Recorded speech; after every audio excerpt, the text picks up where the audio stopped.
Muertos is a day to remember family and friends that have passed away. Usually on the first, it's for children that have passed away, and then on the second, it's for adults. As I got older and just doing a little more research on my own, I wanted to celebrate it, and I actually leave my altar for my family members up all year round. On Dia de los Muertos, I embellish it a little bit more, and so now my whole family's starting to do it, which is really nice. My grandparents, my grandma and grandpa Rodriguez, my tia Delia, that's passed away about 5 years ago. That's mainly who my altars are always for. What I explain to people who are not Latin, who don't know anything about it, is I start off saying that originally it wasn't with Halloween. The two holidays were separate with All Saints Day, which is actually in the spring.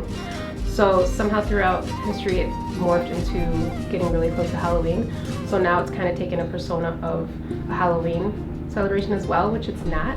So I think it's really important to tell people that it's totally different. It doesn't have to do with Halloween. It's not morbid. It's not celebrating death, but basically people who have passed away, and it's celebrating their life.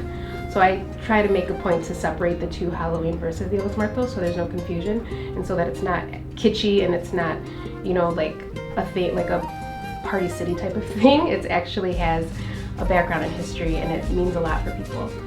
Because this is a resale and vintage store, I kind of like to stay true to that.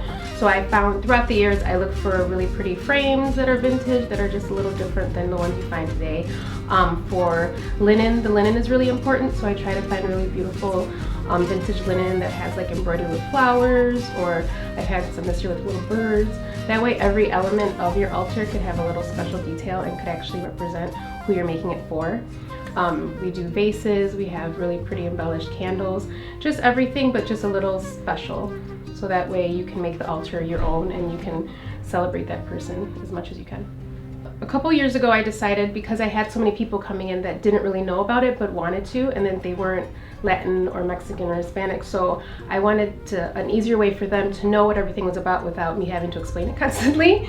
So I created kits, and they come in a little box, and they have all the elements you have with instructions. That way you understand what each thing represents, and you can also make it your own and add stuff to it, and then just put it all in your little box, your Ofrenda box, and every year you can bring it out.